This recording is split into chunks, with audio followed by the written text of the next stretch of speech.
The Enigma of Dreams, Fear, Freedom, and Flesh. By Dogday Rodriguez. Dreams have always occupied a strange borderland between the ordinary and the profound. They arrive uninvited, blending memory, fear, desire, and mystery into experiences that can feel more intense than waking life. For me, dreams have been teachers, tormentors, and occasional sources of mercy. They have revealed both my fragility and my search for control. One dream stands out as the darkest I have ever had. The details are hazy now, but the terror was absolute.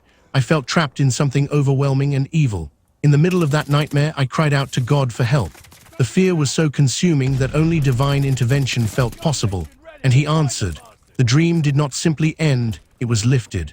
The suffocating presence withdrew, and I woke up with a deep sense of relief and gratitude. That single experience anchored something important for me. Even in the unconscious realm, there are forces greater than my own mind, and prayer can reach them. I have also tasted moments of power inside dreams. On a few occasions, I achieved full lucidity, that rare state where you suddenly realize this is a dream and can influence what happens.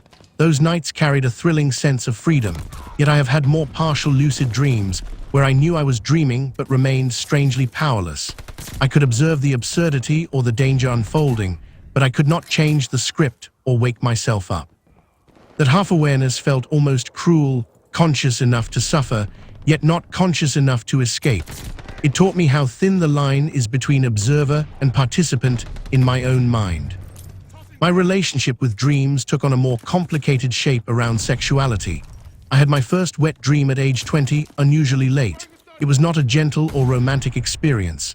It was a chaotic storm, part nightmare, part raw animalistic drive, and entirely lewd. The intensity of it left a mark. In the years since, I have noticed how certain dark appetites appear in my inner world, particularly a fascination with fatal vor. There is something about the imagery of total consumption, of being devoured completely, that echoes the loss of control I sometimes feel in the struggle with lust. It mixes terror and arousal in the same way that nightmare and desire collided in that first wet dream. These dreams have forced me to confront how deeply lust can root itself, appearing in symbolic forms that are both horrifying and compelling. They have become part of my ongoing battle with sin, reminders that the flesh and the spirit are tangled in ways I do not fully understand.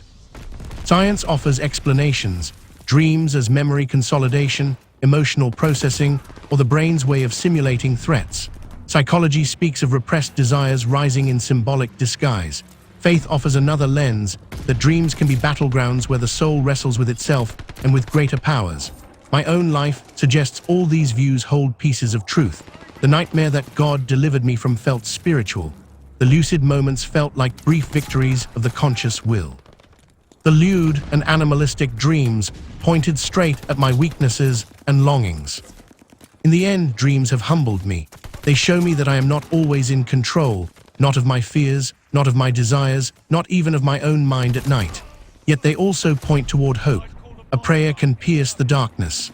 A moment of lucidity can remind me that awareness itself is power, and even the most troubling dreams can become material for reflection, repentance, and growth.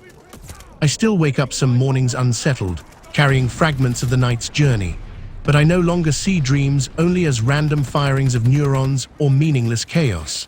They are part of my story, raw, honest, and sometimes sacred. They reveal the battlegrounds where my faith, my flesh, and my future continue to meet.